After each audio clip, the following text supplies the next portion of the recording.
Kembali ke tahun 1970 dan menjadi ibu tiri yang kejam. Bab 191. Paman dari pihak ibu Li Qianqian, Kim Yingshan, hendak mendobrak pintu ketika Luo Xihao menghentikannya. Di hadapan orang-orang penting ini, ia tidak berani memanggil mereka paman atau semacamnya, dan dengan patuh memanggil mereka kawan. Tidak, jangan tendang. Tunggu sebentar, kita dengar dulu apa yang mereka bicarakan di dalam. Waktu aku dan bibi keduaku datang ke sini kemarin, kami memang melihat beberapa hal buruk, tapi untuk menghindari kesalahpahaman, kita dengarkan dulu. Kalau memang salah paham, lupakan saja. Tapi kalau nenek sihir itu benar-benar mengganggu kita, belum terlambat bagi kita untuk melawannya. Kim Mingyue benar-benar tercengang setelah melihat foto-foto di tangan Luo Xihao. Ia merasa sangat sedih hingga hampir tak bisa bernapas. Ia telah mengunjungi putri dan cucunya beberapa kali sebelumnya, tetapi mereka selalu dirawat dengan baik. Terlebih lagi, Qianqian selalu membicarakan saudari Yang, dan ia bahkan membela saudari Yang dan memarahi Qianqian karena bersikap picik. Kalau dipikir-pikir lagi, saya sadar saya memang berat sebelah. Putri saya punya kepribadian yang keras, dan saya pasti telah menyakitinya dengan perkataan saya waktu itu. Kalau tidak, mengapa dia tidak membiarkan saya, ibunya, membelanya setelah semua penderitaan yang telah dialaminya? Xiao Luo, kau benar. Begini yang akan kita lakukan, kakak, pergilah cari 2 anggota keluarga pabrik tekstil untuk datang dan menjadi saksi kita. Jika ini salah paham, kita akan datang dan meminta maaf. Jika benar, kali ini aku akan membuat keluarga Hu membayar harganya. Kalau saja bukan karena ide tak terduga dari penyelamat Qianqian untuk mengambil foto dirinya dan putranya sebagai kenang-kenangan, dan kalau saja bukan karena Xiao Luo yang kenal seseorang di studio foto, yang buru-buru mencetak foto itu dalam semalam, mungkin dia masih belum tahu apa-apa. Lin Rong pantas mati. Luo Xihao mengangguk dan bergegas menghampiri, segera menemukan 2 wanita. Mereka tidak tahu apa yang sedang terjadi, tetapi mereka telah menerima 2 bungkus rokok dan mengikutinya. Ketika mereka melihat bahwa itu adalah rumah direktur pabrik, mereka langsung tampak ingin mundur, tetapi sebelum mereka sempat pergi, serangkaian umpatan terdengar dari dalam rumah. Kau pikir kau siapa, nona muda kaya? Memangnya kenapa kalau kau putri pejabat tinggi daerah? Kau perempuan, kau seharusnya punya kesadaran sebagai perempuan. Menikah dengan keluarga Hu berarti mengutamakan keluarga Hu dalam segala hal, berbakti kepada mertua, dan melayani suamimu dengan baik. Tapi beraninya kau membuat ibu mertuamu marah. Dasar tak tahu malu. Kukatakan, jangan memelototiku seperti itu. Kalau kau menantu perempuanku, aku akan memberimu pelajaran. Saat ibu mertuamu kembali, kau harus bersujud dan meminta maaf padanya dengan benar. Kau hanya boleh bangun kalau dia memaafkanmu. Mulai sekarang, kau akan membuatkan air rendaman kakinya setiap malam. Kalau terlalu panas atau terlalu dingin, dan kau tidak melayaninya dengan baik, kau harus menamparkan dirimu sendiri. Kalau kau memelototiku lagi, aku akan menghajarmu sampai mati. Apa yang kau lihat? Kau jadi sok hanya karena punya bayi. Cuci bajumu dan cepatlah ke kamar mandi. Buat makan siang. Aku kelaparan. Wah, anakku masih menangis, dan aku kesakitan sekali. Bibi Yang, tolong kasihanilah aku dan beri aku makan siang. Jangan terlalu merepotkanku. Kalau ibu mertuamu ada di rumah, apa kau masih mengizinkannya memasak? Sekalipun kau sekarat, kau tetap harus bangun dan melayani ibu mertuamu. Mulai sekarang, ibu mertuamu harus diutamakan dalam segala hal di rumah. Kalau dia menyuruhmu menamparkan diri sendiri, kau harus menamparkan diri sendiri. Kalau dia menyuruhmu berlutut, kau harus berlutut.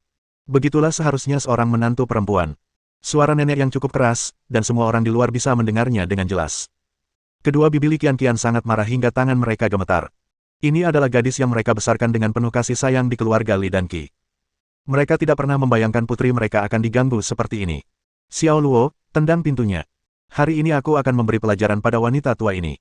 Oke. Menurut Luo Xihao kemudian, kedua bibi Li Qianqian hampir memukuli nenek yang sampai mati.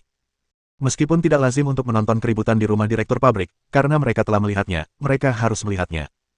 2 hari kemudian, Shen Meng dan Lu Zhenping membawa anak mereka mengunjungi rumah sekretaris Li. Ketika mereka hendak masuk, mereka melihat Hu Jinbu dan Lin Rong berdiri di halaman, dan mereka bahkan tidak bisa masuk. Kim Mingyue dan sekretaris Li telah tinggal di rumah selama 2 hari terakhir, menemani Li Qianqian. Hu Biao telah kembali ke keluarga, tetapi tindakan ibunya telah membuatnya benar-benar tidak diterima di keluarga Li. Ia tahu ia juga bersalah. Seharusnya ia tidak meninggalkan istri dan anaknya yang lemah di rumah saat ia pergi. Pada akhirnya, itu seperti pelarian, tetapi bukan untuk Li Qianqian, melainkan untuk ibunya, Lin Rong. Ketika Shen Meng dan Lu Zhenping memasuki rumah, sekretaris Li dan Kim Mingyue menyambut mereka dengan hangat dan mengundang mereka untuk duduk di ruang tamu. Kim Mingyue memperhatikan keempat anak itu yang bergegas mencari makanan, minuman, dan mainan di dalam rumah. Lihat, kita belum menyiapkan apapun di rumah. Xiao Hu, cepatlah beli camilan untuk anak-anak, seperti kue kering, kue persik, dan permen wijen juga. Bibi Qi, kamu tidak perlu terlalu sopan. Sebenarnya, Zhenping dan aku hanya datang untuk menjenguk Qianqian dan anak itu. Syukurlah mereka baik-baik saja. Pada titik ini, Kim Mingyue dengan cepat menggenggam tangan Shen Meng dan tersedak, berkata, "Nak, terima kasih banyak. Jika bukan karenamu, aku tidak tahu apa yang akan terjadi pada putri dan cucuku." Aku berterima kasih atas nama mereka, Xiao Meng. Bibi, kamu terlalu sopan. Karena Qian memanggilku kakak, aku akan melindunginya apapun yang terjadi. Anak baik sekali. Cek, Xiao Hu, ngapain kamu berdiri di situ? Cepat pergi, nggak lihat masih ada beberapa anak kecil yang menunggu. Baiklah, Bu, aku pergi sekarang. Lu Zhenping sudah mulai berbicara dengan sekretaris Li. Shen Meng menyarankan agar dia mengunjungi Li Qianqian, dan Kim Mingyue segera berdiri dan membawa ibu dan anak-anak itu ke kamar Li Qianqian. Meskipun Li Qianqian masih sangat kurus, semangatnya telah meningkat pesat. Kamarnya bersih dan menyegarkan. Xiao Baoguo kini tidur nyenyak, meskipun kulitnya sudah sangat gelap. Qianqian, kamu baik-baik saja. Kak, aku baik-baik saja. Terima kasih banyak, Kak Meng. Kalau bukan karena Kak Meng, aku pasti masih hidup sengsara. Shen Meng mengulurkan tangan dan memeluknya, mengelus punggungnya dengan lembut. Melihat kedua saudari itu begitu mesra, Kim Mingyue tahu dalam hatinya bahwa putrinya benar-benar menjauh darinya setelah kejadian ini. Lagi pula, sejak pulang ke rumah, putrinya tidak pernah memeluknya atau bersikap genit padanya. Ia merasa sedikit sakit hati, tetapi lebih menyesal lagi. Kalian berdua ngobrollah yang asyik, aku akan pergi memeriksa dapur. Li Qianqian menundukkan kepalanya dan tidak berbicara. Baru setelah Shen Meng menyenggolnya, ia berkata, "Aku tahu, Bu." Setelah Kim Mingyue pergi, Shen Meng menghela napas dan berkata, "Ibu dan anak perempuan seharusnya tidak menyimpan dendam semalaman. Bicaralah baik-baik dengan ibumu nanti. Satu-satunya orang di dunia ini yang bisa menoleransimu tanpa batas adalah orang tuamu. Bersikaplah sedikit tidak masuk akal, jangan berlebihan." Hei, Suster Meng, kuberitahu, wanita tua itu, yang masih di kantor polisi. Ibu mertuaku juga dipanggil kemarin dan menginap di sana semalaman. Setelah keluar, dia langsung datang ke rumahku bersama ayah mertuaku. Kau melihatnya waktu kau datang, kan? Sekarang dia ketakutan dan meminta maaf kepadaku dengan suara gemetar. Hu Biao mengusirnya. Shen Meng mengangkat alisnya. Hu Biao bersedia melakukan itu. Istri dan putranya akan dibunuh oleh ibunya, dan dia masih tega melakukannya. Setelah melihat foto-foto itu, dia sangat marah sehingga memeluk saya dan Bao Guo dan menangis sejadi-jadinya. Jika ibu saya tidak datang dan memarahinya, dia pasti masih menangis di pelukan saya sekarang. Shen Meng, jangan perlakukan aku seperti aku bukan orang luar. Bab 192. Li Qianqian berkata jujur. Dia adalah cinta pertama Hu Biao, cahaya bulan putihnya. Hu Biao akhirnya berhasil menikahinya, tetapi ia telah banyak menderita. Kini setelah mereka memiliki seorang putra, ia merasa bahwa kehidupan yang paling bahagia pun tak akan bisa lebih baik lagi. Ia berpikir karena Li Qianqian telah melahirkan seorang anak laki-laki untuk keluarga Hu, meskipun ibunya sendiri tidak menyukainya, ia akan memperlakukannya dengan lebih baik demi anak itu. Lagi pula, ketika ia di rumah, nenek yang memang merawat Li Qianqian dengan sangat baik. Jadi, meskipun ia agak berusaha lepas dari kendali ibunya ketika ia diusir, ia tetap mempercayai Li Qianqian dan putranya. Sekembalinya dari perjalanan bisnis selama seminggu, ia berharap akan disambut oleh istri yang lembut, anak-anak yang penurut, atau mungkin ibu mertua yang akan memarahinya. Namun, ia tak pernah membayangkan bahwa bahkan sebelum tiba di rumah, ia akan disuruh berhenti menyiksa istri dan anak-anaknya. Baru setelah keluarga ibu mertuanya mengetuk pintu, istri dan anak-anaknya diselamatkan. Setibanya di rumah keluarga Li, ibu mertuanya melemparkan setumpuk foto ke wajahnya. Barulah ia menyadari betapa bodohnya asumsinya sebelumnya. Ketika dia melihatku, dia langsung berlutut di hadapanku dan anak itu, menangis sejadi-jadinya. Aku tahu dia menyesalinya, dia sedih, dan yang terpenting, dia merasa kasihan padaku dan anak itu. Sejak kami bersama hingga menikah, banyak hal terjadi, dan dia banyak berkorban untukku. Aku tahu apa yang dipikirkan ibunya. Dia menganggap keluarga Li kami memiliki status sosial yang lebih tinggi daripada keluarga Hu mereka, dan dia selalu berusaha mengendalikanku, seolah-olah hanya dengan cara inilah Hu Biao dapat menunjukkan kemampuannya. Selama 2 tahun sejak kami menikah, setiap kali ibunya membuat masalah, Hu Biao selalu berada di pihakku. Kalau tidak, aku tidak tahu apa gunanya menjalani hidup ini. Benar. Apa yang kita para wanita inginkan? Bukankah kita ingin diperlakukan dengan baik oleh seseorang? Hu Biao melakukan pekerjaan yang baik kali ini. Ibunya memang pantas diberi pelajaran. Tapi dia tetaplah ibu Hu Biao. Kamu dan Hu Biao adalah pasangan. Jika ibunya datang berjaga setiap hari, kesehatannya mungkin tidak akan kuat untuk jangka panjang. Jangan biarkan hal itu merusak hubungan kalian sebagai pasangan. Saat Shen Meng mengucapkan kata-kata ini, ia ingin menamparkan dirinya sendiri dalam hati. Bagaimana mungkin ia mengatakan hal seperti itu di depan korban? Seharusnya ia membiarkan nenek sihir itu berdiri di sana sampai pingsan, dan ia seharusnya merasakan penderitaan yang dialami Li Qianqian. Orang tua saya juga menasihati saya dengan cara yang sama, mengatakan bahwa meskipun ibu Hu Biao jahat, dia tidak ada hubungannya dengan Hu Biao dan ayah mertua saya, jadi kita tidak boleh melampiaskan kemarahan kita kepada mereka. Mereka berpesan agar saya memikirkannya baik-baik dan tidak mempersulit seluruh keluarga hanya demi menjaga harga diri, karena pada akhirnya semua orang akan menderita dan tidak ada yang diuntungkan. Jadi apa pendapatmu? Shen Meng dengan santai menyebutkannya, lalu tatapannya tertuju pada Li Qianqian. Seandainya bukan karena ibu mertua saya, Hu Biao, Bao Guo, dan saya pasti akan hidup sangat nyaman. Orang tua dan ayah mertua saya akan datang sesekali untuk menjenguk anak saya. Tidak akan banyak masalah. Di cuaca dingin seperti ini, jika ibu mertua saya harus berdiri seperti ini setiap hari, dan sesuatu terjadi padanya, bahkan jika Hu Biao tidak mengatakan apa-apa, ia pasti akan tetap mengeluh. Tapi saya tidak rela memaafkannya seperti ini. Saudari Meng, saya sungguh tidak rela. Anda lihat sendiri bagaimana kehidupan saya dan anak saya dulu. Tepat sekali. Kalau kita biarkan saja seperti ini, ibu mertuamu tidak akan belajar dari kesalahannya. Sekalipun kamu setuju, aku juga tidak akan. Kalau tidak, aku tidak akan datang menemuimu lain kali. Bukankah itu sama saja dengan terang-terangan memberitahu ibu mertuamu bahwa kamu mudah diganggu, dan dia bisa menindasmu seperti itu lagi lain kali? Lagi pula, tidak akan terjadi apa-apa, kan? Jangan khawatir, Qianqian, nanti saat kita makan, aku akan bertanya pada orang tuamu apa pendapat mereka. Kamu dan Hu Biao masih harus menjalani hidup masing-masing, dan pada akhirnya kalian harus kembali, tapi kalian tidak bisa kembali begitu saja tanpa berpikir.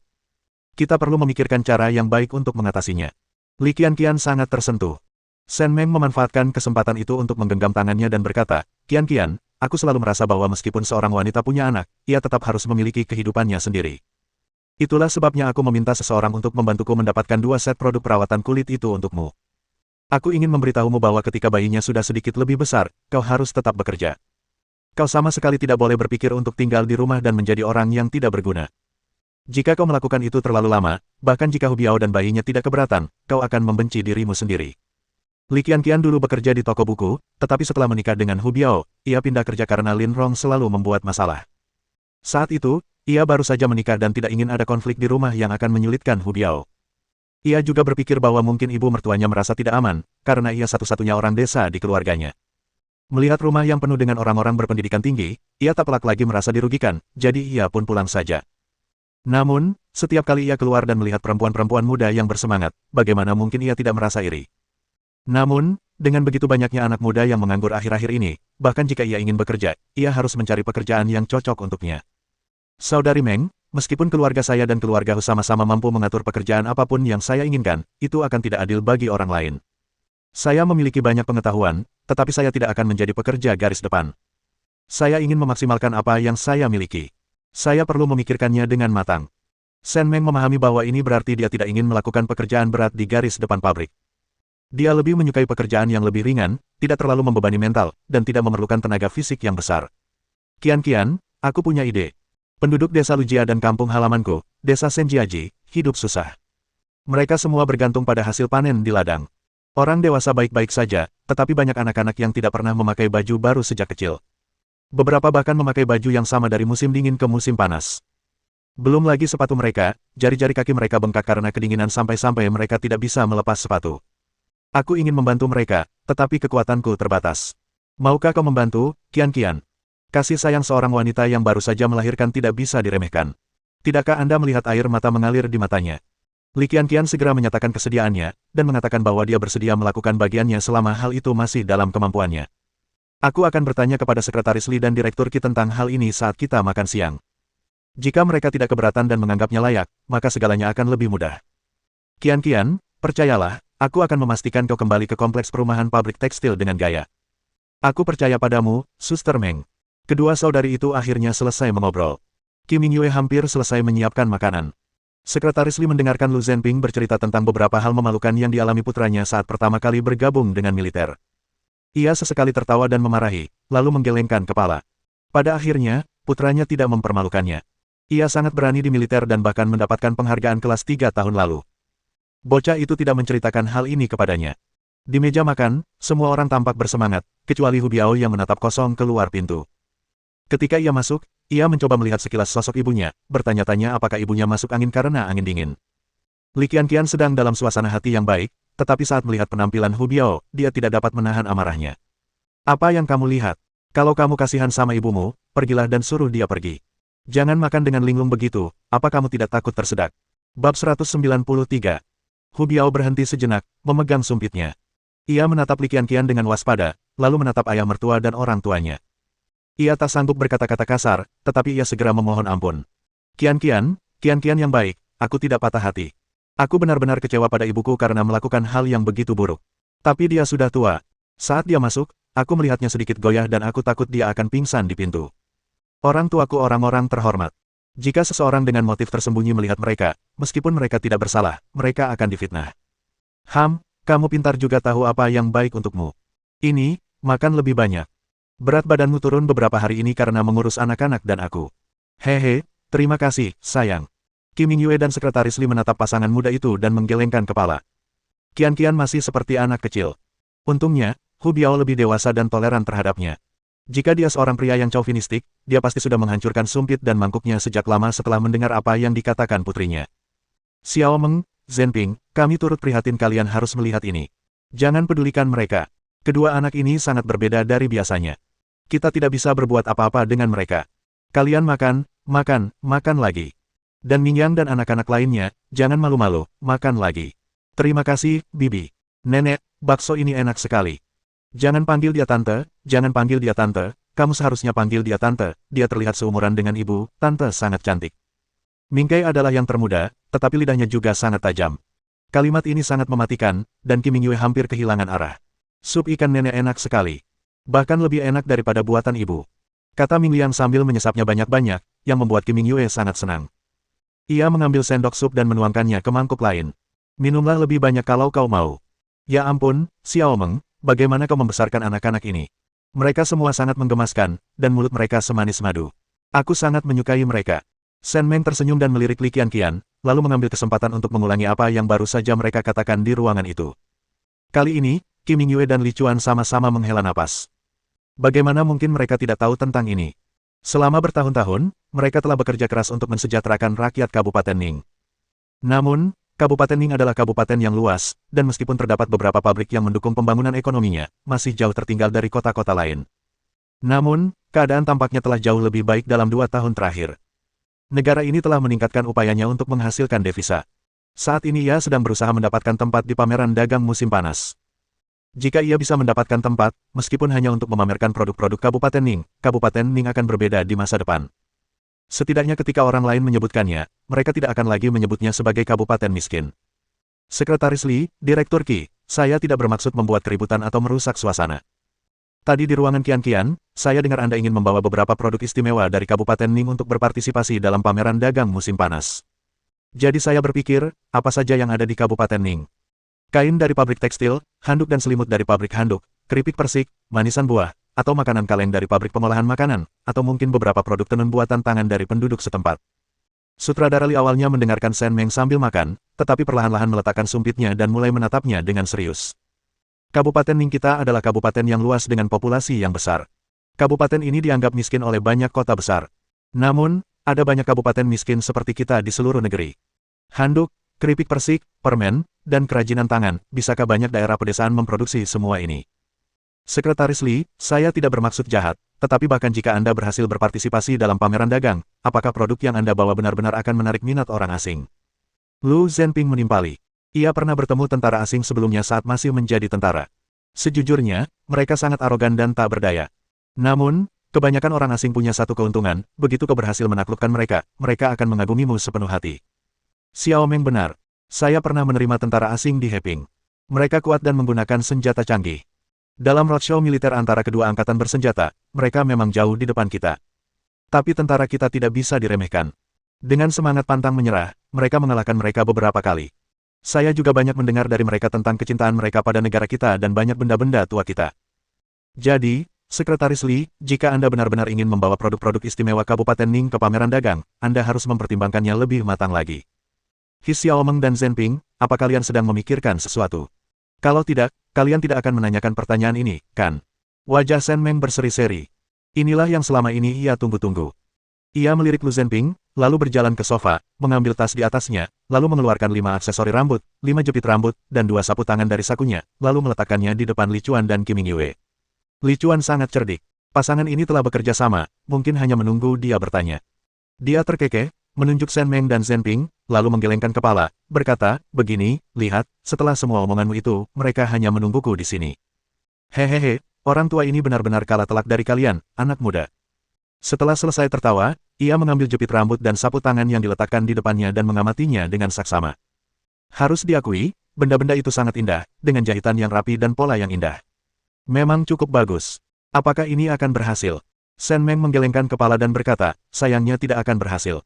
Saya tidak punya banyak kain di rumah. Saya hanya menimbun sebagian kain yang saya buat menjadi beberapa potong. Tapi kalau kita punya kain berkualitas tinggi, kita pasti bisa membuat lebih banyak pola. Kita tidak perlu gulungan kain utuh. Sisa kain pun bisa. Para perempuan di pedesaan bisa mengerjakan semua sulaman ini.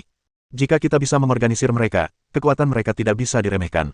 Selama barang-barang ini bisa muncul di pameran dagang, jepit rambut dan sapu tangan Kabupaten Ning kita akan menjadi terkenal.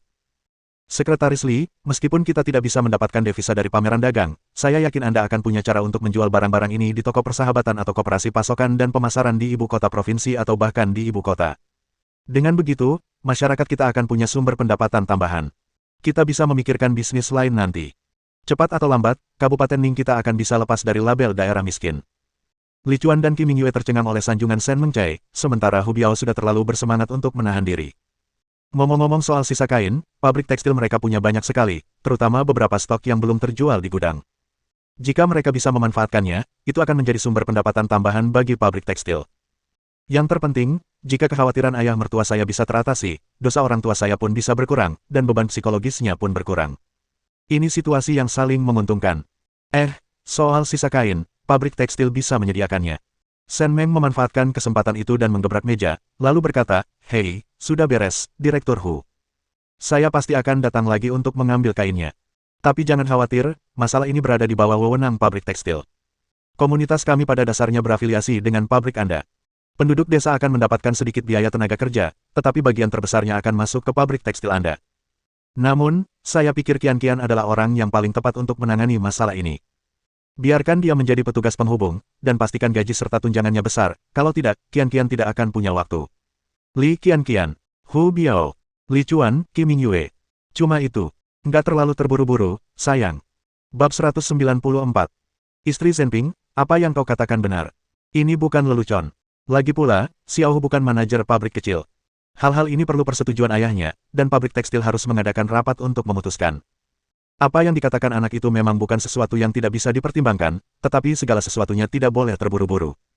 Bagaimana mungkin masalah sepenting itu diputuskan hanya dalam beberapa kata? Sungguh lelucon. Paman, aku tidak bercanda. Bagaimana kalau begini, tanpa melibatkan kamerat Hu Biao, aku akan bicara dengan Direktur Hu. Jika kita bisa mencapai kesepakatan, aku bisa mencari beberapa gadis yatim piatu yang terampil untuk mencoba membuat produknya terlebih dahulu. Kita bisa mencoba menjualnya di koperasi pemasok dan pemasaran. Jika laku, kita bisa lanjut ke langkah berikutnya. Aku akan memberimu daftar bahan, yang merinci bahan, biaya, tenaga kerja, dan keuntungannya. Tentu saja, persetujuanmu sangat penting. Meskipun Qian sudah menikah, aku percaya bahwa kau dan Bibi Qi telah menghabiskan begitu banyak waktu dan upaya membesarkannya, membuatnya begitu luar biasa, bukan hanya agar dia bisa menjadi ibu rumah tangga. Hubungan antara komune dan pabrik tekstil hanya sementara. Mungkin kita bisa mendirikan bengkel di bawah komune, yang berafiliasi dengan pabrik tekstil, dan Qian bisa menjadi manajer sebuah pabrik kecil. Jika pabrik itu berkembang, itu akan menguntungkannya juga, memimpin sekelompok perempuan pedesaan untuk mandiri, memperkuat diri, dan menciptakan kekayaan. Ini adalah perbuatan yang luar biasa, dan bahkan mungkin akan muncul di surat kabar nanti. Li Qian gemetar karena kegembiraan mendengar kata-kata Shen Meng, hatinya berdebar-debar karena emosi. Matanya menatap ke kejauhan, dan ia seolah membayangkan dirinya sedang menguasai dunia. Siapa yang tidak ingin anaknya sukses? Qi Mingyue dan Li Chuan pun tak terkecuali. Lagi pula, Li Qian memang luar biasa sejak kecil. Jika bukan karena pernikahannya, masa depannya pasti cerah. Secara logika, kamu akan segera bisa bekerja di perusahaan bas. Zhen Ping bisa dapat gaji, dan kamu juga bisa dapat gaji. 2 sen saja sudah cukup untuk hidup berkecukupan. Kenapa kamu masih berpikir untuk membantu komune menghasilkan pendapatan? Sekretaris Li, lihat kerutan di sekitar mata Anda dan uban di kepala Anda. Bukankah itu semua karena Anda ingin warga Kabupaten Ning memiliki kehidupan yang lebih baik? Saya sama seperti Anda, putra Kabupaten Ning. Saya juga mencintai kampung halaman dan penduduknya, dan saya mencintai tanah ini. Saya ingin kabupaten kita segera terbebas dari kemiskinan dan membiarkan warga desa kita menjalani kehidupan yang lebih baik. Bagus sekali, Xiao Shen, Zhen Ping, kalian berdua saling pengertian, sangat baik. Xiao Hu, Pergi ambil anggur, ayo kita minum bersama, sudah lama kita tidak bersenang-senang seperti ini, hehehe. Baiklah, ayah, aku akan segera mengambil anggurnya. Hu Biao sangat gembira. Ia telah berhenti bekerja setelah Li Qianqian menikah dengannya, dan Li Qianqian melakukannya demi keharmonisan keluarga, membuat ibunya terdiam. Masalah ini telah lama mengganggunya, dan ia tak bisa melupakannya. Awalnya ia berencana untuk mencari koneksi di pabrik tekstil atau tempat lain untuk membantu ibunya setelah masa nifasnya selesai. Tanpa diduga, Shen Meng entah bagaimana berhasil menciptakan kesempatan ini untuknya. Setelah minum beberapa gelas, Li Chuan mengajukan beberapa pertanyaan lagi. Lagi pula, jika sesuatu benar-benar harus dilakukan, banyak masalah akan muncul. Ini bukan sekadar teori. Hubungan interpersonal dan hal-hal lain perlu ditangani. Shen Meng tentu saja tahu bahwa identitasnya saat ini adalah seorang perempuan desa. Meskipun ia akan segera mendapatkan pekerjaan tetap, ia tetaplah seekor burung kecil dan tidak bisa berbicara dengan orang-orang penting. Tapi, hehehe, untungnya semua orang di meja ini, kecuali beberapa anak, punya koneksi. Dalam hal itu, akan jauh lebih mudah untuk melakukan berbagai hal. Jangan khawatir, Saudari Meng. Pabrik tekstil seringkali memiliki beberapa potongan kain yang sudah usang. Memang tidak layak dijual, tapi sayang kalau dibuang. Jadi, bisa memanfaatkannya adalah hal yang baik bagi pabrik tekstil. Namun, margin keuntungan dari aksesori rambut rendah, dan saya khawatir tidak ada seorang pun di jajaran pimpinan pabrik tekstil yang mau meluangkan waktu untuk melakukannya. Saya punya ide. Saya sudah punya seseorang. Direktur perempuan desa kami, Guo Xiuqin, sangat dihormati di desa kami karena kemampuan dan karakternya. Biarkan dia mengatur staf dan berkoordinasi dengan Qianqian. Qianqian bisa menangani urusan pabrik tekstil. Kita tidak perlu menghabiskan tenaga kerja di pabrik tekstil. Mereka hanya perlu melacak pengiriman kain setiap saat. Bagus, bagus. Qianqianku belum pulih sepenuhnya, dia perlu lebih banyak istirahat. Li Qianqian sedang asyik bekerja, dan begitu mendengar perkataan Hu Biao, dia langsung menyikutnya dengan tanda tidak puas. Sebenarnya, Shen Meng sudah menyiapkan rencana detailnya, dan bahkan membuat lebih dari selusin contoh desain aksesori rambut. Namun, karena ia datang ke sini hari ini dengan kedok mengunjungi Li Qianqian dan anaknya, ia tidak bisa mengungkapkan semuanya, kalau tidak, akan terlihat seperti ia memiliki motif tersembunyi. Li Chuan dan Qi Mingyue patah hati dengan urusan keluarga Hu dan tidak ingin membicarakannya lagi. Hu Biao merasa malu setiap kali melihat mertuanya. Jangankan orang tua Li Qianqian, bahkan Hu Biao sendiri pun enggan membiarkan istri dan anak-anaknya tinggal di kompleks keluarga. Jika mereka terus dirugikan, kepada siapa ia bisa mengadu? Shen Meng menghela napas dan berkata, Bibi Qi, Paman Li, kita semua adalah orang tua, dan kita semua menginginkan yang terbaik untuk anak-anak kita. Tidak ada yang mau punya mertua seperti ini. Untungnya, Hu Biao orang baik. Kalau Hu Biao tidak punya hati nurani, kalian bisa saja membiarkan Qianqian membawa anak itu, menceraikannya, dan pulang. Perceraian sekarang tidak memalukan. Qianqian cantik, berpendidikan, dan cakap. Dia tidak perlu khawatir mencari suami yang baik di masa depan. Tapi Hu Biao orang baik. Lagi pula, anak itu masih kecil. Masalah ini harus diselesaikan. Sungguh tidak baik jika Direktur Hu dan istrinya berdiri di depan pintu keluarga Li setiap hari. Kalau sampai terbongkar, akan terdengar sangat buruk. Apa kau pikir Lin Rong datang ke sini untuk meminta maaf kepada Qianqianku? Apa kau pikir dia berdiri di sini seharian untuk menunjukkan ketulusan? Dia mengancam kita. Tunggu saja, dia akan pingsan dalam beberapa hari. Lalu, rumor akan menyebar bahwa keluarga Liku menindas keluarga Hu, bahwa Qianqianku manja dan berani menganiaya para tetua hanya karena dia punya anak, dan bahwa dia kembali ke rumah orang tuanya hanya karena perselisihan kecil untuk menegakkan otoritas atas mertuanya. Qi Mingyue, yang telah bekerja di bidang mediasi selama bertahun-tahun, langsung menyadari inti permasalahannya. Begitu ia mengucapkan kata-kata itu, hampir semua orang di ruangan itu mengubah ekspresi mereka. Li Qianqian gemetar seluruh tubuhnya. Hu Biao segera berlari ke dalam rumah untuk mengambil mantel dan menyampirkannya di bahunya. Awalnya ia berpikir jika ibunya lebih banyak meminta maaf, ia akan mengatakan hal-hal baik dan keluarga itu bisa hidup bahagia bersama. Ia pikir masalah ini pada akhirnya akan berlalu. Namun kini hatinya benar-benar beku. Karena kamu sudah tahu, kenapa kamu masih memberi Kamerat Li kesempatan. Orang-orang selalu bersimpati pada yang lemah. Bibi Qi, meskipun kamu tidak mempertimbangkan hubungan antara kedua keluarga kita dan perasaan Hu Biao dan Qianqian, kamu harus memikirkan Bao Guo. Ketika anak ini tumbuh dewasa dan tahu bahwa kakek nenek dari pihak ibu dan ayah berselisih seperti ini, dia juga tidak akan merasa nyaman. Lagi pula, ini bukan salah kita, jadi kita tidak bisa membiarkannya mengendalikan kita. Begini yang akan kulakukan, aku akan keluar dan berbicara dengan mereka. Jika mereka setuju, aku akan membawanya masuk. Jika tidak, kita lihat saja bagaimana mereka bersikap. Qi Mingyue dan Li Chuan bertukar pandang. Itu masuk akal. Mereka telah menemui jalan buntu selama beberapa hari tanpa seorang mediator. Kedua belah pihak tidak punya cara untuk mundur. Meskipun Shen Meng berasal dari generasi yang lebih rendah, dia adalah penyelamat Qianqian dan Bao Guo. Dengan gelar itu, dia bisa melakukan apapun yang diinginkannya. Oke, Xiao Meng, kau benar. Kita tidak bisa membiarkan wanita tua itu mengendalikan kita. Ayo, lakukan saja. Bibi dan Paman Li percaya padamu. Mata Shen Meng hampir menghilang karena tawa. Baiklah, aku akan pergi sekarang. Bab 195. Ketika Shen Meng keluar, ia melirik Lu Zhenping, yang langsung mengerti. Ia mengambil gelas anggurnya dan mulai minum bersama Li Chuan dan Hu Biao.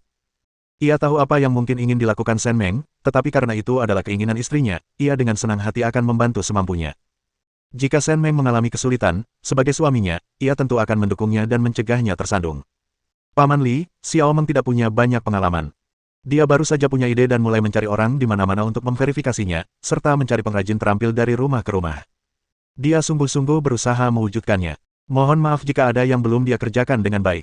Setelah bertahun-tahun menjabat sebagai pejabat tinggi daerah, ia telah melihat berbagai hal aneh dan mengerikan. Ia tahu betul apakah Shen Meng tulus atau tidak, dan ia bisa tahu betapa besar upaya yang telah ia curahkan untuk sampel-sampel itu hanya dengan melihatnya. Zhenping, kau meremehkan Paman Li. Lagi pula, Xiao Meng hanyalah perempuan desa. Sungguh luar biasa ia bisa mencapai prestasi sebesar ini. Aku baru saja mendengar Ming Yang mengatakan bahwa ia sering membawa Paman Li ke sekolah untuk meminta nasihat dari guru Zheng, yang berasal dari kota besar. Ini menunjukkan bahwa ia adalah orang yang positif dan termotivasi, peduli dengan kampung halamannya, dan gemar belajar. Teman yang baik seperti itu memang pantas dipuji. Kenapa aku harus keberatan? Kau terlalu banyak berpikir. Kedua pria itu saling memandang sejenak, lalu tersenyum dan melanjutkan makan dan minum. Terdengar suara tangisan bayi dari dalam rumah. Li Qianqian dan Hu Biao segera berdiri dan berlari masuk ke dalam rumah. Qi Mingyue berdiri, melirik pemandangan, lalu duduk kembali. Ia berpikir, sudahlah, menantu dan putrikulah yang bertanggung jawab atas cucuku. Kalau aku terlalu banyak, putriku mungkin akan merasa tidak nyaman. Waktu pertama kali punya bayi, aku sangat protektif terhadap anakku. Itu sudah menjadi kodrat seorang ibu. Ketika Shen Meng keluar, dia melihat Direktur Hu menyerahkan roti kukus dan air panas kepada Lin Rong, mendesaknya untuk makan sesuatu. Aduh, aku sudah bilang aku tidak mau makan. Ini semua salahku. Aku bertanya pada orang yang salah, dan sekarang menantu perempuan dan cucuku sangat menderita. Aku bahkan tidak tahu bagaimana keadaan mereka. Bagaimana mungkin aku bisa makan? Biarkan aku sendiri, oke. Aku pantas berdiri di sini dan menderita kedinginan dan kelaparan. Selama Qianqian dan mertuaku bisa tenang, aku akan melakukan apa saja untuk mereka. Hu Jinbu menghela napas, menyimpan bakpao, dan hendak menyesap air panas ketika ia melihat Shen Meng keluar dari rumah keluarga Li, menatap mereka dengan senyum tipis. Jantungnya berdebar kencang, dan ia segera menutup cangkir airnya. Kawan Shen, adakah yang Anda butuhkan? Atau apakah mertua Anda bersedia berbicara baik-baik dengan kami? Lin Rong menundukkan kepalanya dan mendesah, tetapi senyum muncul di bibirnya. Selama beberapa hari terakhir, pasangan itu telah menggunakan taktik melukai diri sendiri. Meskipun orang-orang di kompleks pemerintahan awalnya bergosip tentang mereka, beberapa orang mulai membujuk mereka sejak kemarin. Lin Rong yakin jika ia bisa bertahan 2 hari lagi, ia akan memenangkan pertempuran ini setelah ia pingsan. Jadi sekarang, betapapun baiknya keluarga Li, ia tidak akan masuk ke dalam. Memikirkan hal ini, Shen Meng berkata, bagaimana mungkin? Paman Li dan Bibi Qi tahu kau berpura-pura, jadi mereka menyuruhku memeriksa. Kalau Bibi Lin pingsan, mereka ingin aku memanggil seseorang untuk membawanya langsung ke rumah sakit. Mereka tidak akan datang. Memukul. Beberapa orang di kompleks keluarga, yang merasa kasihan pada Li Qianqian, hendak pergi membawa makanan yang baru disiapkan ketika mendengar kata-kata Shen Meng. Mereka membanting pintu, bahkan mengeluarkan ketel, lalu buru-buru berbalik, bergumam dalam hati bahwa gadis sebaik Li Qianqian telah menikah dengan keluarga seperti itu. Wajah Lin Rong dan Hu Jinbu menegang. Mereka pikir cara ini brilian, tetapi mereka tidak menyangka pihak lain sudah mengetahui niat mereka sejak lama. Hu Jinbu mengangkat kelopak matanya dan merasa orang-orang di kompleks keluarga sedang mengawasinya mempermalukan dirinya sendiri melalui celah-celah jendela dan pintu. Ia berpikir dalam hati bahwa pihak lain itu adalah pejabat tinggi di daerah itu. Bagaimana mungkin ia tidak mengetahui tipu daya Lin Rong, seorang wanita desa? Ia benar-benar dibutakan oleh keserakahan. Bahkan sampai saat ini, ia masih mendengarkan wanita tua ini. Kamerat Shen, ini tidak benar, ini tidak benar. Ibu Hu Biao benar-benar tahu dia salah. Dia salah menilai orang. Waktu kecil, dia berhubungan baik dengan nenek Yang dan merasa nenek Yang masih sama seperti dulu. Hati orang-orang mudah berubah. Ibu Hu Biao tidak bermaksud begitu. Nenek Yang sudah dibawa ke kantor polisi. Untunglah penjahatnya dihukum. Selama Qian dan mertuanya bisa tenang, kita akan berdiri di sini selama yang kita mau. Shen Meng menggelengkan kepalanya, memasukkan tangannya ke dalam saku, dan berjalan mendekati Hu Jinbu. Direktur Hu, dulu saya pikir Anda orang yang cerdas, tapi saya tidak pernah menyangka Anda begitu linglung. Kurasa sebaiknya Anda kembali saja dan biarkan Hu Biao dan keluarganya yang beranggotakan 3 orang tinggal bersama keluarga Li mulai sekarang. Itu akan lebih baik untuk kalian berdua. Omong kosong apa yang kau bicarakan? Bukankah dia menantu yang sudah menikah dengan keluarga ini? Li Qianqian menikah dengan keluarga Hu kita, jadi dia menantu perempuan keluarga Hu kita. Kalau dia tidak mau kembali, dia bisa tinggal di keluarga Li. Hu Biao dan Bao Guo akan ikut dengan kita. Lin Rong tak kuasa menahan amarahnya sesaat, dan suaranya begitu menusuk. Sebagai gadis yang paling dicintai di kompleks keluarga, banyak orang yang dekat dengan Kim Mingyue mendengarnya dan membuka jendela untuk mulai mengetuk dan menggedor-gedor. Sial, aku belum pernah melihat orang yang begitu tidak tahu malu. Aku benar-benar mengira dia tahu dia salah beberapa hari terakhir ini, tapi ternyata itu semua hanya akting. Tentu saja, Qianqian kita sangat menyenangkan. Sayang sekali dia harus terjebak dengan wanita tua seperti itu. Kalau dia tidak mau kembali, ya sudahlah. Dia bisa bercerai nanti. Aku pasti akan mencarikan Qianqian pria yang baik dan ibu mertua yang baik. Qianqian orangnya baik banget, keluarga yang ditemuinya pasti nggak akan keberatan dia udah punya anak. Mereka malah mungkin seneng. Tinggal ganti nama belakang anaknya, semua orang bakal seneng. Berhubungan dengan pejabat tinggi di daerah ini merupakan berkah dari kehidupan masa lalu. Beberapa keluarga tidak menyadari hal ini, bersikap seolah-olah mereka memiliki status sosial yang tinggi, dan bahkan mencoba memilih-milih putri orang lain. Dinasti Qing sudah lama berlalu, dan dia masih menganggap dirinya janda permaisuri. Wajah Hu Jinbu dan Lin Rong memucat lalu memerah, dan mereka tidak berani berbicara sembarangan. Meskipun ia direktur pabrik tekstil, hubungan antar orang di kompleks ini rumit, dan menyinggung satu orang saja bisa membuat mereka mendapat masalah. Lin Rong adalah seorang pengganggu di rumah. Ia hanya peduli bahwa Li Qianqian adalah menantunya, putri seorang pejabat tinggi daerah. Ia berpikir bahwa Li Qianqian harus tunduk padanya dan ia harus memanjakan anaknya sendiri, terlepas dari apakah mereka mertua atau bukan. Direktur Hu, Anda sudah melihatnya sekarang, kan? Semua orang bisa mengerti, tapi Anda benar-benar buta. Karena Anda sudah menikah dengan keluarga Li, Anda berada di perahu yang sama. Berapa lama Anda akan berpura-pura bingung? Bayangkan betapa pesatnya perkembangan pabrik tekstil Anda dalam 2 tahun sejak Hu Biao dan Qianqian menikah. Sekarang pabrik itu menjadi pabrik terkemuka di seluruh wilayah. Tahun lalu, pabrik Anda mendapatkan hampir semua kebijakan istimewa yang tidak bisa didapatkan pabrik lain. Kalau tidak, Anda tidak akan bisa menambah tenaga kerja. Suami saya memberitahu saya bahwa pangkat saudara laki-laki Qianqian di militer akan naik pangkat. Bahkan jika Anda tidak memikirkan diri sendiri, Anda harus memikirkan Hu Biao. Dia sekarang hanya seorang direktur di pabrik tekstil. Akankah dia mampu mengambil alih posisi Anda dan melampaui Kabupaten Ning dan ibu kota provinsi untuk mencapai hal-hal yang lebih besar? Anda harus benar-benar mempertimbangkannya. Bao Guo memiliki darah keluarga Hu dan Li yang mengalir dalam nadinya.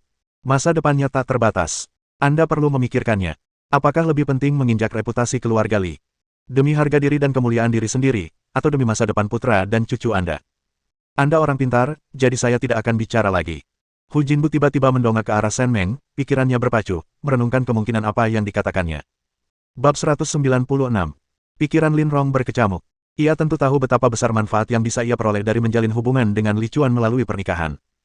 Kalau tidak, ia tidak akan diam-diam menyetujuinya ketika putranya mengejar Li Qianqian. Saat itu, putranya tidak dianggap menonjol dalam hal penampilan maupun latar belakang di antara banyak pelamar Li Qianqian, tetapi Li Qianqian akhirnya tetap memilih putranya. Sejak saat itu, ia sangat bangga pada dirinya sendiri. Bukan bermaksud menyombongkan diri, tapi dia telah mengabdikan dirinya untuk membesarkan Hu Biao dari kecil hingga dewasa. Dia pemuda yang luar biasa. Jika Li Qianqian tidak memilih Hu Biao, berarti penilaiannya bermasalah. Namun, menikah itu satu hal, dan hidup bersama itu hal lain. Karena ia menikah dengan keluarga Hu, ia harus tinggal di rumah untuk menjadi istri dan ibu yang baik, dan akan lebih baik jika ia bisa memberi Hu Biao beberapa anak lagi. Dengan begitu, ia akan menjadi wanita yang baik. Sekarang setelah ia melahirkan anak, apakah ia benar-benar berani bercerai?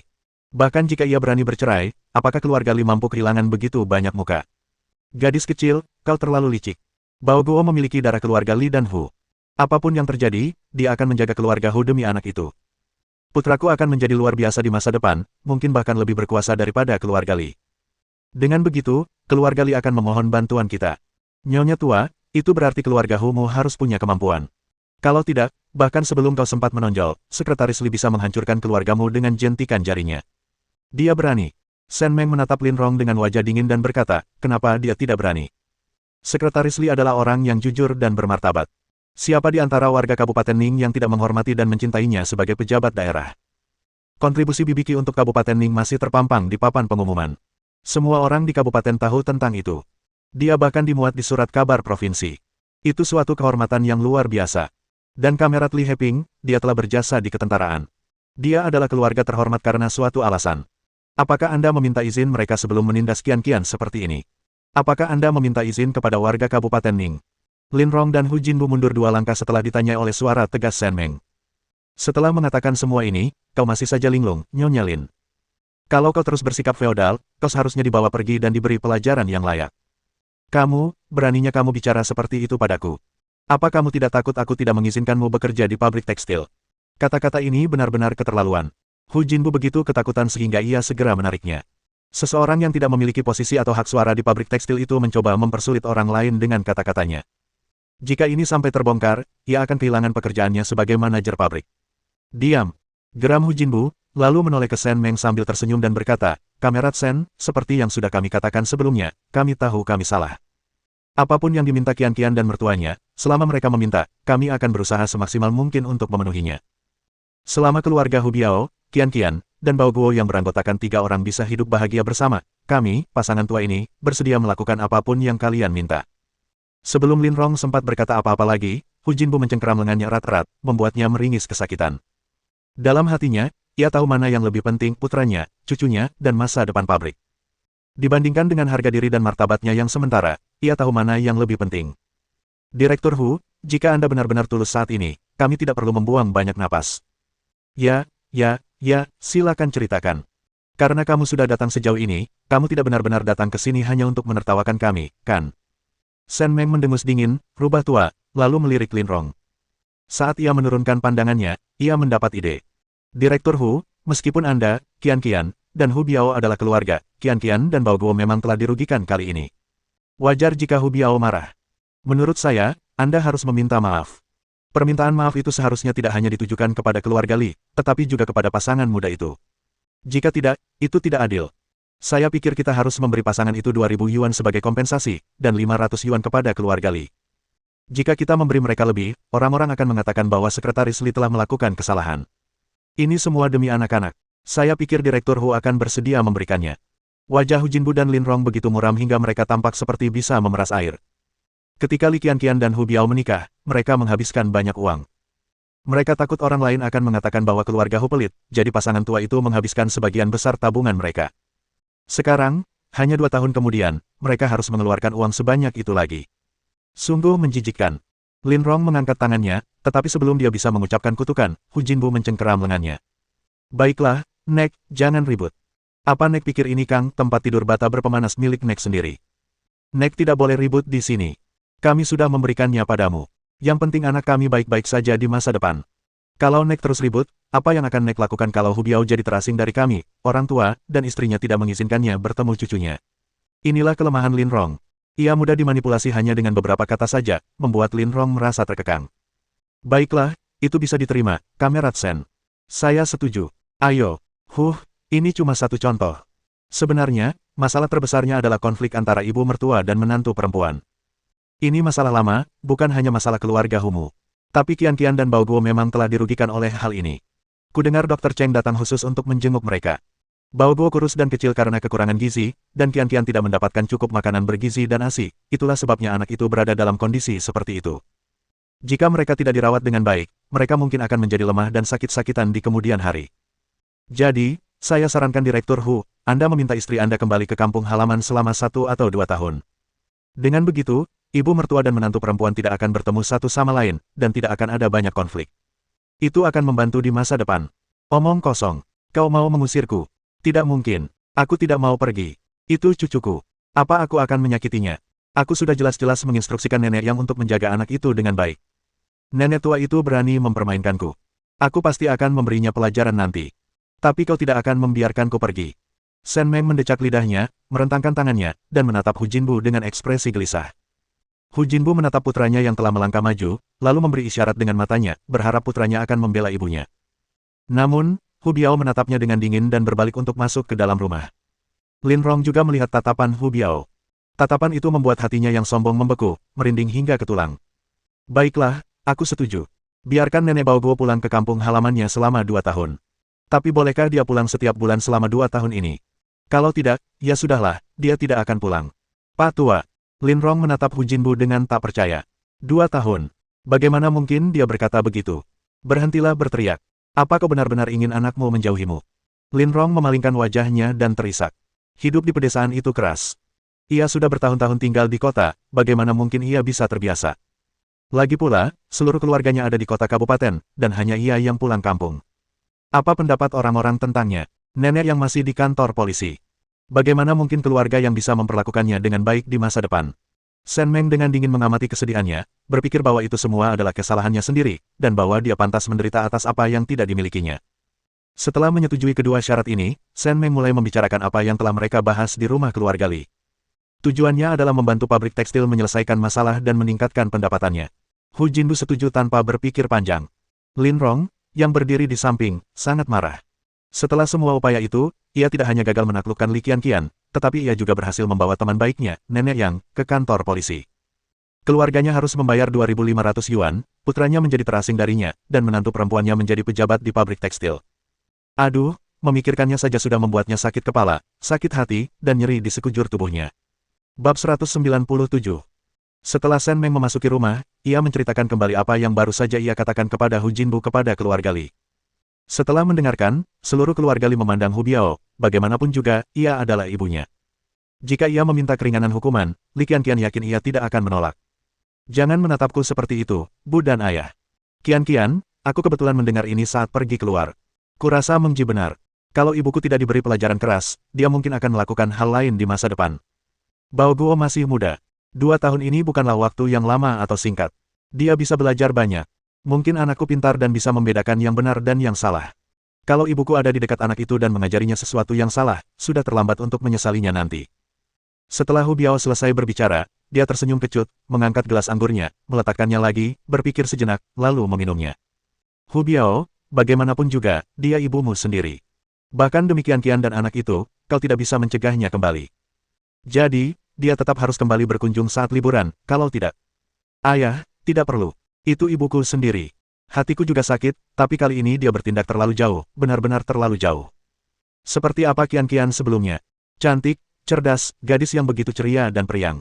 Saat aku pulang kali ini, aku melihat foto-fotonya dan hampir tidak mengenalinya. Dan Bao Guo, sudah berapa hari dia lahir? Putraku, kelaparan sampai ke tulang. Bagaimana mungkin ayahku tidak tahu apa yang dilakukan ibuku? Dia tahu, tapi demi harga diri dan martabatnya, dia menurut saja. Aku tahu betul bahwa aku telah begitu banyak berbuat salah pada Qianqian karena mereka adalah orang tuaku, tapi aku tidak bisa melakukan itu lagi. Aku tidak bisa. Gadis yang akhirnya kunikahi itu secantik bunga. Aku ingin memperlakukannya dengan baik dan membuatnya semakin baik, tapi aku tidak pernah menyangka dia akan begitu menderita. Ini semua salahku. Aku harus menunjukkan rasa hormat. Ibu dan ayah, berhentilah. Aku akan sering mengunjungi ibuku. Tidak apa-apa. Ibunya sendiri, yang dulu menyayanginya bagai permata berharga, bagaimana mungkin ia tidak merasa kasihan. Namun, Li Qianqian juga harta keluarga Li, jadi mengapa ia harus menderita begitu banyak ketidakadilan hanya karena ia menikah? Ia seorang pria Li Qianqian, dan ayah dari putra mereka, jadi ia harus bertindak seperti pria dan membela mereka. Karena Hu Biao telah berkata demikian, keluarga Li tidak keberatan. Li Qianqian begitu terharu hingga air mata menggenang di matanya. Shen Meng dan Lu Zhenping tidak terlibat lagi setelah itu. Alasan utama mereka datang hari ini adalah soal hiasan rambut. Karena urusannya hampir selesai, mereka harus segera kembali ke desa untuk mengatur orang-orang.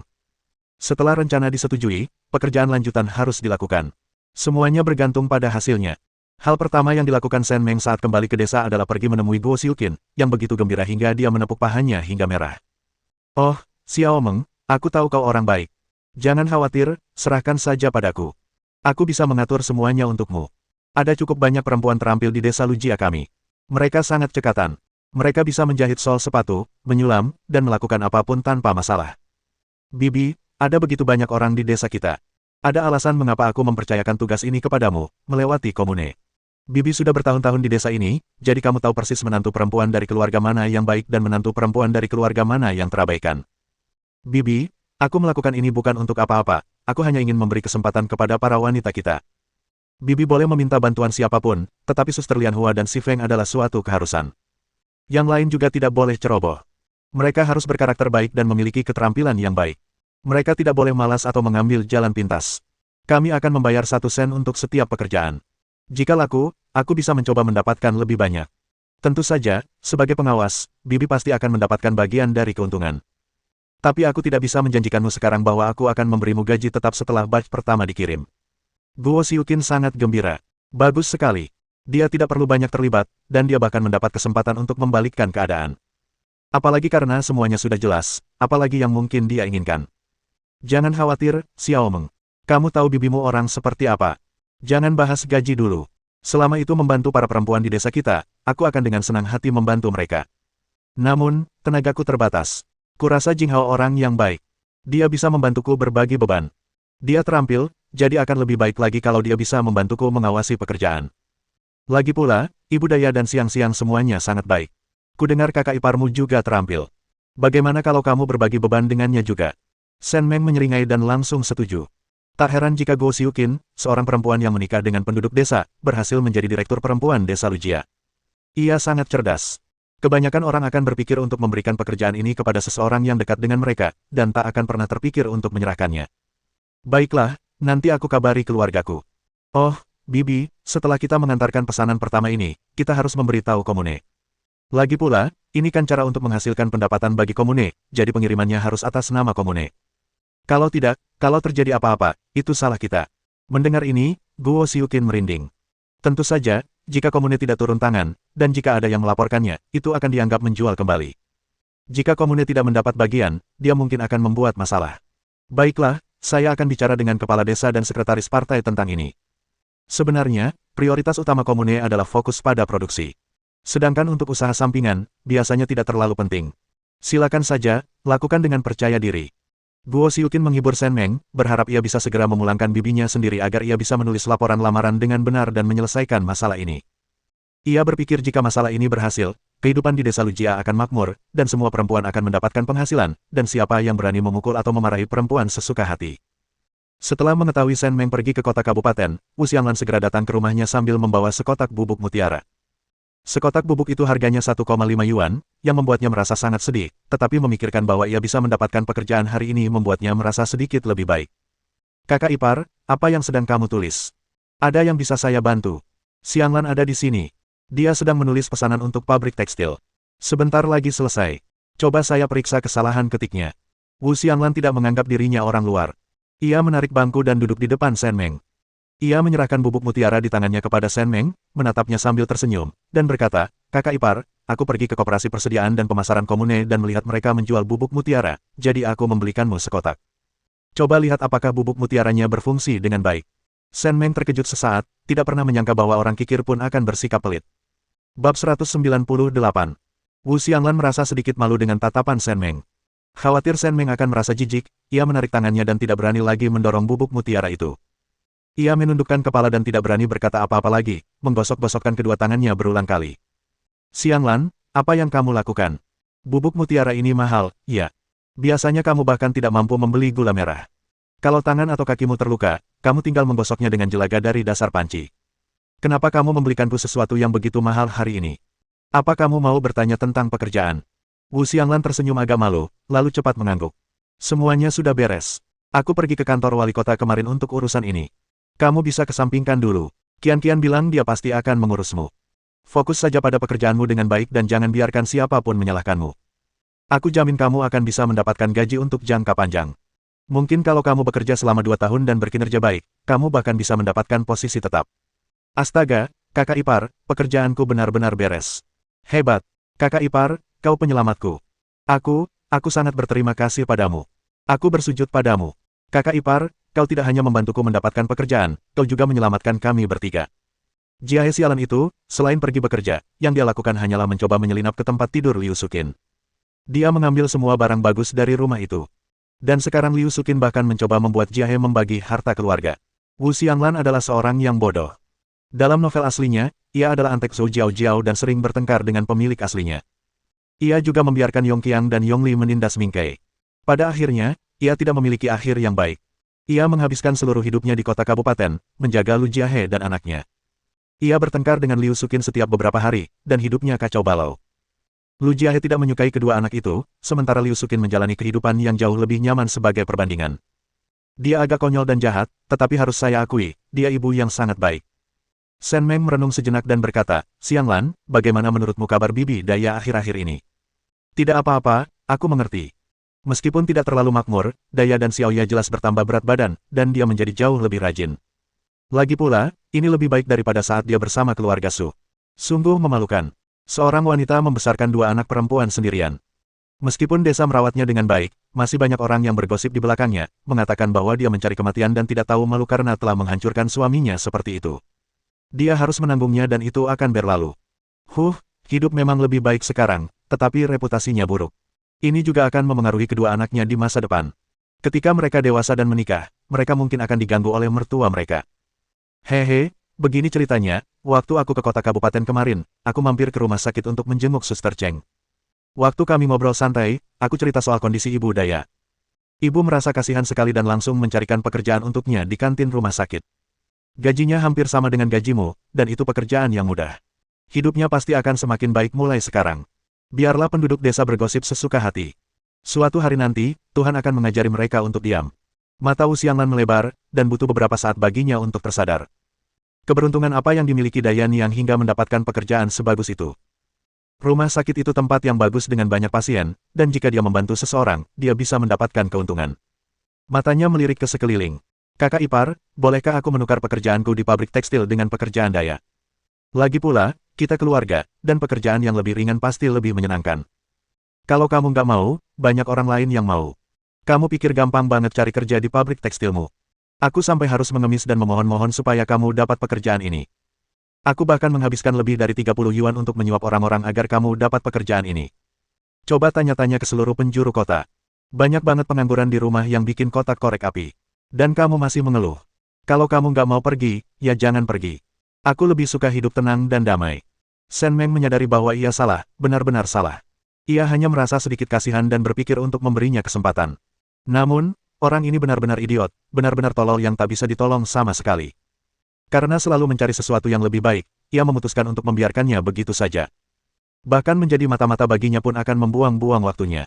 Ia merapikan dokumen-dokumen di tangannya, wajahnya muram, dan hendak pergi. Wu Xianglan panik.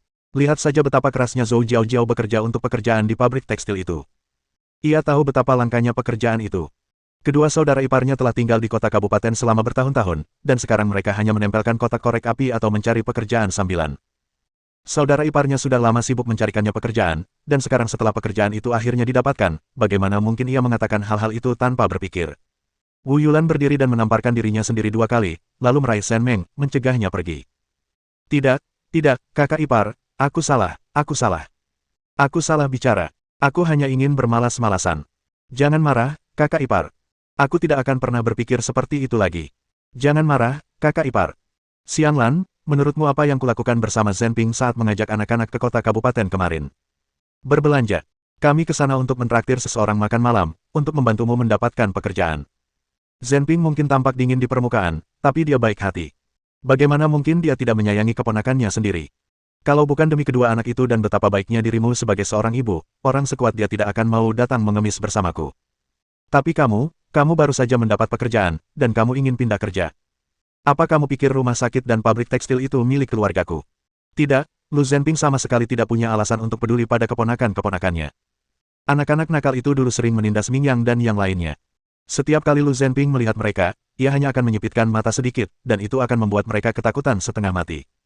Jika Wu Xianglan memberitahu mereka bahwa paman mereka peduli pada mereka, Shen Meng berani bertaruh mereka akan bermimpi buruk malam itu juga. Maafkan aku, kakak ipar, aku benar-benar minta maaf, ini salahku. Tolong jangan marah padaku. Kamu dan kakakku sudah bersusah payah untukku, aku tidak tahu bagaimana membalas kebaikanmu. Kakak ipar, anggap saja aku omong kosong, hahaha, omong kosong. Baiklah, berhenti menyeretku. Kembalilah sekarang. Simpan bubuk mutiara ini. Jangan beli barang-barang mahal lagi. Aku tidak membutuhkannya. Jangan buang-buang uangmu. Simpan saja untuk biaya sekolah anak-anak. Simpan barang-barang berharga di rumah dengan aman. Setelah kamu menerima gaji, simpanlah di tempat yang tidak bisa ditemukan suamimu. Lagi pula, ini hidupmu, kamu bisa urus sendiri. Aku tidak akan ikut campur lagi. Wu Xianglan tidak berani tinggal lebih lama lagi, takut ia akan mengatakan sesuatu yang salah dan membuat Shen Meng marah. Ia buru-buru meminta maaf 2 kali sebelum berlari keluar. Ketika ia sampai di kangnya sendiri, ranjang batu bata yang dipanaskan, jantungnya masih berdebar kencang. Butuh beberapa saat baginya untuk menenangkan diri dan mengingat kata-kata Shen Meng. Baru kemudian ia menyadari bahwa ucapan kakak iparnya tentang ibu Daya sebelumnya mungkin merupakan taktik untuk menceraikannya dan hidup terpisah dengan Jiahe. Mungkinkah itu benar? Shen Meng tidak menyangka kalau dia baru menyadari hal ini sekarang. Begitu dia menyadarinya, dia pasti tidak akan bisa berkata apa-apa. Bab 199. Keesokan harinya, Lu Zhenping membawa dokumen yang telah disiapkan Shen Meng kepada Sekretaris Li dan Direktur Hu. Ia tidak melihat isinya, tetapi ia percaya istrinya akan merencanakannya dengan baik. Lagi pula, istrinya orang yang sangat cerdas, bagaimana mungkin ia bisa membuat masalah dengan bisnis aksesori rambut. Setelah menyelesaikan urusannya, ia pergi ke komune lagi. Feng Xi, Direktur Komite Revolusioner Komune, sedang duduk di kantornya dengan kaki disilangkan, minum teh. Ketika mendengar ada yang mencarinya, ia memutar bola matanya. Begitu banyak orang datang menemuinya setiap hari. Jika ia bisa bertemu mereka semua, bagaimana mungkin ia bisa bertemu mereka semua? Aku sangat sibuk setiap hari sampai-sampai kepalaku rasanya mau meledak. Aku tidak punya waktu untuk bertemu orang lain. Aku tidak ingin bertemu siapapun. Lihatlah pejabatmu yang arogan, kau bahkan tidak bisa melihatku. Lu Zhenping mengabaikan tangan yang hendak dihentikan petugas Feng Xi dan langsung berjalan menuju kantor. Mendengar suara yang familiar itu, Feng Xi langsung berdiri, memasang senyum khasnya, dan bergegas menghampirinya. Aduh, ketua regu tua, apa yang membawamu ke sini? Hahaha, aku sedang banyak urusan. Kukira ada yang datang meminta bantuan. Kalau aku tahu itu kau, aku pasti akan keluar untuk menyambutmu. Hei, Xiao Zhang, ngapain berdiri di sana? Ambil air. Hei, daun teh, tuang tehnya. Ketua regu tua, kau harus coba daun tehku. Aku bahkan belum memberikannya ke ayah mertuaku, hehehe. Lu Zhenping terkekeh dan menggelengkan kepala, tidak peduli dengan kata-kata Feng Xi yang menjilat. Pria ini memang selalu seperti ini, licik dan kejam, mencintai kekuasaan, uang, dan ketenaran. Tidak perlu repot-repot, sudah lama aku tidak melihatmu, aku hanya datang untuk berbicara denganmu. Begini, ketua regu tua, ini semua salahku, salahku. Kau sudah lama kembali, dan seharusnya aku mengunjungimu. Tapi aku baru 2 tahun menjadi Direktur Komite Revolusi, dan aku sudah begitu banyak bekerja sampai-sampai aku bahkan tidak pergi ke reuni kawan-kawan sebelum tahun baru. Hehehe, aku bisa membayangkan betapa marahnya mereka padaku. Kau tidak marah padaku, kan? Kalau kau marah, aku pasti akan sangat sedih. Feng Xi menyadari bahwa Lu Zhenping mungkin datang kepadanya karena membutuhkan sesuatu. Memikirkan perilaku Lu Jiaxuan akhir-akhir ini, ia menyadari bahwa Lu Jiaxuan jarang sekali mengerjakan tugas berat untuknya. Mungkinkah ia pulang dan mengeluh kepada ketua kelasnya? Itu agak tidak tahu malu. Lu Zhenping. Tidak, sungguh tidak. Kalau dipikir-pikir lagi reuni dengan rekan-rekanku, semua orang sepertinya bersenang-senang, dan tidak ada yang menyebutmu sama sekali. Maaf banget. Mungkin menyadari kerutan dahi Lu Zhenping, dan menduga bahwa dia mungkin tidak ingin ada orang luar yang hadir, Feng Xi berkata kepada Xiao Zhang, yang telah menuangkan teh. Xiao Zhang, kamu keluar dulu. Aku perlu bicara baik-baik dengan ketua regu lama. Ya, Direktur. Ketika hanya tinggal Lu Zhenping dan Feng Xi, dia menjadi sedikit lebih serius dan mendorong cangkir teh ke arah Lu Zhenping. Komandan regu, ada apa denganmu? Katakan saja, dan aku akan berusaha sebaik mungkin membantumu jika itu masih dalam kemampuanku. Benar-benar ada. Feng Xi. Tebakanmu benar, ternyata benar juga. Lu Jiaxuan, bajingan tak tahu malu itu, seharusnya dia tidak membiarkannya menjadi anggota penuh sejak awal hanya karena ketua kelas. Aku heran bagaimana mungkin si tak tahu terima kasih itu bisa menjelek-jelekkan dirinya sendiri di depan ketua kelas. Begini, kakak iparmu menghubungi seorang pejabat tinggi di kabupaten dan direktur pabrik tekstil untuk membantu penduduk desa Lujia dan desa Senjiaji mendapatkan penghasilan. Kedua desa ini kebetulan berada di wilayah hukummu, jadi kupikir aku akan datang dan memberitahumu. Kurasa setelah kiriman barang pertama dikirim beberapa hari lagi, para kepala desa dan yang lainnya akan berani datang kepadamu. Lagi pula, masalah ini membutuhkan persetujuanmu. Jika nanti masalahnya semakin besar, mereka akan mendirikan bengkel di wilayahmu, yang berafiliasi dengan pabrik tekstil. Putri pejabat kabupaten akan bertanggung jawab atas koordinasinya. Kau harus mengawasi adik iparmu, memastikan tidak ada yang mencoba mengganggu mereka. Feng Xi. Ketua regu, bicaralah pelan-pelan. Aku sudah tua dan lamban. Pejabat daerah mana, direktur pabrik tekstil mana, dan adik ipar mana? Siapa dia sampai bisa menemukan dua orang sepenting itu? Kenapa kamu berdiri di sana? Apa kamu mendengar dengan jelas apa yang kukatakan? Aku dengar, ketua regu. Tapi tiba-tiba kau mengatakan sesuatu yang begitu penting, kau bahkan tak bisa memberiku kesempatan, ketua regu. Aku selalu berpikir kau tak hanya tampan dan cerdas, tapi juga lincah. Sekarang sepertinya aku terlalu berpikiran sempit. Seleramu begitu bagus, bagaimana kau bisa menemukan istri yang begitu cakap? Aku sangat ingin bertemu denganmu. Nah, sekaranglah saat yang tepat, ayo kita pergi hari ini. Tunggu aku, ketua regu, aku akan pergi ke koperasi persediaan dan pemasaran untuk membeli beberapa barang bagus untuk bertemu dengan adik iparku dan keponakan-keponakanku. Tunggu aku. Lu Zhenping tak bisa berkata-kata.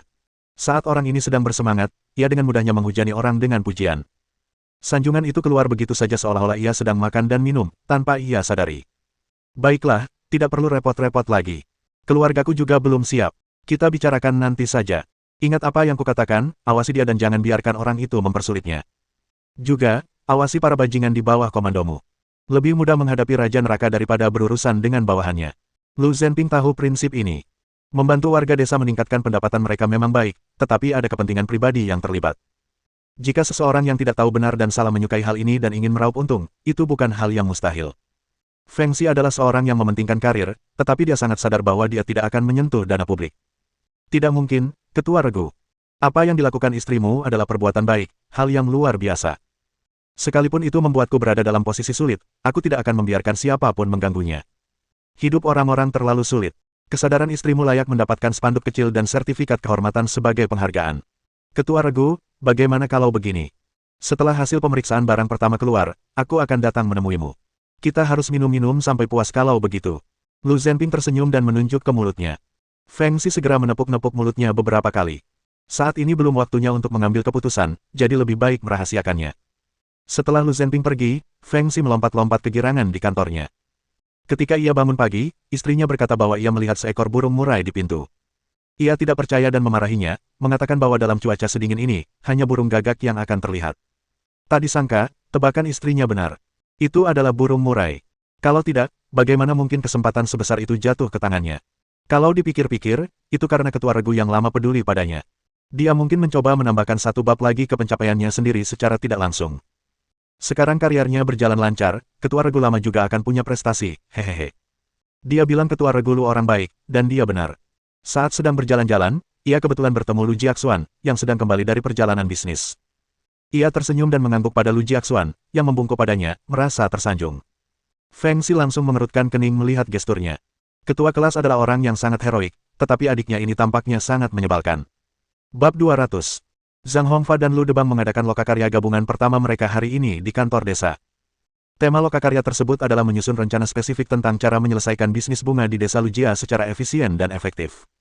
Peserta lokakarya antara lain Guo Xiuqin, Direktur Perempuan, Shen Meng, Pimpinan Usaha, dan para pekerja perempuan. Sekelompok perempuan membawa bangku dan duduk berjajar. Shen Meng duduk di ujung lainnya, di meja di depannya, dengan secangkir teh hangat dan 2 kurma merah di sampingnya. Perlakuannya jelas lebih tinggi daripada para pekerja perempuan yang duduk di bawahnya. Shen Meng mengangkat cangkir enamel besar, mengangkat tutupnya, meniupnya, terbatuk 2 kali, lalu meneguk air. Sikapnya tak ubahnya seorang kader veteran yang telah mengabdi di desa selama bertahun-tahun. Zhang Hongfa dan Lu Debang menatap tak percaya, merasa bahwa pria ini bahkan lebih berwibawa daripada mereka. Saya pikir kantor desa kami telah dibersihkan dan jauh lebih terang dari sebelumnya. Tentu saja. Hongfaku membawa sapu saat dia pergi pagi ini. Aku belum pernah melihatnya begitu antusias bekerja selama bertahun-tahun ini. Rapat macam apa ini? Mereka bahkan tidak memberitahu kita sebelumnya. Kelihatannya serius sekali. Kenapa Xiao Meng ada di sana? Kenapa dia hanya menelepon beberapa dari kita? Apa ada orang lain yang datang nanti? Kakak iparku ada di sana, jadi pasti ada yang ingin dia sampaikan. Pasti sesuatu yang baik. Kalau tidak, kenapa kepala desa dan sekretaris partai, yang biasanya pelit, membuatkan teh jujube untuk kakak iparku, bahkan yang dibelah 2 pun tidak? Jelas mereka sudah bersusah payah membuatnya. Benarkah? Matamu tajam. Aku bahkan tidak melihatnya, hahaha. Zhang Hongfa dan Lu Debang merasa sedikit malu mendengar kata-kata mereka yang tidak disembunyikan. Guo Xiuqin hampir tertawa terbahak-bahak, tetapi kemudian ia ingat bahwa hari ini adalah pertemuan pertama lokakarya, jadi ia harus lebih serius. Batuk, batuk, batuk, hati-hati, hati-hati, rapat akan segera dimulai, semuanya, pelankan suara kalian dan diam. Siang-siang, tutup pintunya, angin dingin berhembus ke dalam ruangan, semua orang akan segera kedinginan. Ia jelas-jelas kesal ketika mengucapkan kalimat terakhirnya. Kepala desa dan sekretaris partai itu benar-benar hebat. Mereka tahu akan ada rapat hari ini, tapi mereka bahkan tidak menyalakan api atau apapun. Mereka hanya menyapu lantai dan menyajikan beberapa gelas air panas. Itu terlalu sederhana. Kedua pejabat desa itu menatap langit tanpa berkata-kata. Mereka tak bisa berbuat apa-apa. Desa itu memang tak punya banyak uang di rekening mereka sejak awal. Satu-satunya modal kerja yang tersedia hanyalah gerobak sapi yang dikendarai Paman Gue setiap hari. Selebihnya, mereka hanya bisa berharap Tuhan akan memberi mereka sedikit rezeki. Istri Zhenping, tidak, Kamerat Shen Meng, ayo kita mulai. Baiklah, mari kita mulai. Shen Meng mulai bersikap sok dan misterius. Beberapa hal masih harus dikatakan oleh para kader desa. Ia hanya perlu mendapatkan pengakuan. Akan ada lebih banyak hal baik seperti ini di masa depan. Ia akan jarang menghadiri pertemuan di masa depan, jadi sudah sepantasnya ia menjaga jarak dari semua orang agar orang-orang mengagumi dan menghormatinya. Bukannya dia terlalu banyak berpikir, tapi kalau mereka terus menghabiskan waktu bersama setiap hari seperti sebelumnya, tanpa alasan yang jelas dalam perkataan dan tindakan mereka, tunggu saja. Lupakan saja urusan apapun. Dia akan terlalu sibuk mengurus semua urusan bibi dan pamannya yang berantakan sehingga tidak punya waktu luang. Zhang Hongfa melirik Lu Debang, mengangguk, lalu berdiri lebih dulu, dan berkata dengan penuh semangat, "Kawan-kawan, saya mengumpulkan kalian semua di sini hari ini untuk menyampaikan sesuatu yang sangat penting. Hal ini sepenuhnya terwujud berkat keberanian, dedikasi, kepedulian terhadap rakyat, dan keberanian Kamerat Sen Meng. Beliau telah menangani masalah ini sejak sebelum dan sesudah tahun baru, dan akhirnya, kemarin pukul 0, beliau mendapatkan hasilnya. Dengan kerjasama pabrik tekstil dan koperasi pemasok dan pemasaran, serta dukungan kuat dari para pejabat daerah, Desa Lujia kita akan membangun sebuah bengkel hiasan rambut." Sen Meng, setiap orang. Omong kosong apa yang kamu bicarakan? Aku tidak mengerti sepatah kata pun. Sekretaris, tolong puji saya. Anda tidak perlu menggunakan begitu banyak idiom. Kebanyakan perempuan dan bibi yang datang ke sini buta huruf. Bicaralah dengan bahasa yang sederhana saja. Bagus, bagus, aku sangat bersemangat. Sederhananya, Kamerat Sen Meng telah berbicara dengan para produsen tekstil, dan mulai sekarang, sisa-sisa kain atau kain yang tidak laku akan diangkut ke desa Lujia kami. Penduduk desa kami akan mengolahnya menjadi hiasan rambut dan menjualnya di koperasi pemasok dan pemasaran. Tentu saja, setiap orang akan menerima upah kerja untuk membuat hiasan rambut tersebut. Misalnya, ibu saya, Kamerat Chen Jinling, akan menerima 1 sen untuk setiap hiasan rambut yang ia buat, dan 2 sen untuk setiap 2 hiasan rambut yang ia buat. Setelah selesai, hiasan-hiasan tersebut akan diserahkan langsung kepada Direktur Guo. Jika memenuhi standar, ia akan dibayar. Jika tidak memenuhi standar, hiasan-hiasan tersebut akan dikerjakan ulang. Bahan-bahan hiasan rambut gelombang pertama akan diangkut ke desa Lujia dalam beberapa hari. Jika gelombang pertama dibuat dengan baik, maka di masa mendatang, hiasan-hiasan tersebut dapat dijual tidak hanya di koperasi pemasok dan pemasaran komunit, tetapi juga di koperasi pemasok dan pemasaran kabupaten, dan bahkan di ibu kota provinsi, provinsi-provinsi lain, dan kota-kota besar. Kota-kota, atau bahkan Beijing. Direktur Komite Revolusioner Komune dan pejabat kabupaten semuanya mendukung hal ini. Apakah semuanya mengerti? Setelah Zhang Hongfa selesai berbicara, ia menyeka keringat di dahinya dan menatap orang-orang yang duduk di bawah, mulut mereka menganga. Ia mengerutkan kening, hendak mengatakan sesuatu, ketika ia melihat mereka awalnya tampak tak percaya, lalu wajah mereka berseri-seri gembira, dan kemudian mereka mulai membahas semuanya sekaligus. Orang yang paling bersemangat adalah Yu Sueli. Beberapa hari terakhir ini, ia berpikir bahwa setelah bekerja di rumah sakit, ia tidak akan punya pekerjaan di rumah dan ingin berbicara dengan para pemimpin desa agar ia bisa membantu pekerjaan desa dan mendapatkan poin kerja saat pulang malam. Ia tidak pernah menyangka akan dipanggil rapat pagi-pagi sekali untuk mendengar kabar baik seperti itu. Ia mengamati orang-orang di sekitarnya dan, selain beberapa yang mengenal Sen Meng, tampaknya sebagian besar dari mereka adalah perempuan muda dan istri yang tidak bahagia di desa. Setelah meninjau masalah tersebut, Direktur Guo, yang bertanggung jawab, segera memahami bahwa Sen Meng mungkin telah meminta Direktur Guo untuk menemukan wanita-wanita menyedihkan ini. Masalah ini telah selesai dan persiapannya hampir rampung. Berikut contoh aksesoris rambut. Jika ada pertanyaan, silakan bertanya kepada Jing Hao. Dialah orang pertama yang membuat aksesoris rambut ini, dan dia akan menjadi ketua kelompok kalian mulai sekarang. Saat Direktur Guo sedang tidak ada, dialah yang akan bertanggung jawab atas semuanya. Jika aksesoris rambut tidak dibuat dengan baik, aksesoris tersebut harus diperbaiki. Sanjungan apapun tidak akan membantu. Jika masalah ini berhasil diselesaikan, desa Lujia kita akhirnya akan dapat bangkit kembali. Semua orang akan dapat hidup mewah dan sejahtera. Jika ada yang mencoba berbuat curang atau mengambil jalan pintas, menunda masalah penting ini dan memutus sumber pendapatan penduduk desa di masa depan, maka mereka tidak akan lagi menjadi anggota desa Lujia. Sebagai kepala desa, saya akan langsung mengadakan rapat dan mengeluarkan orang tersebut dari desa Lujia.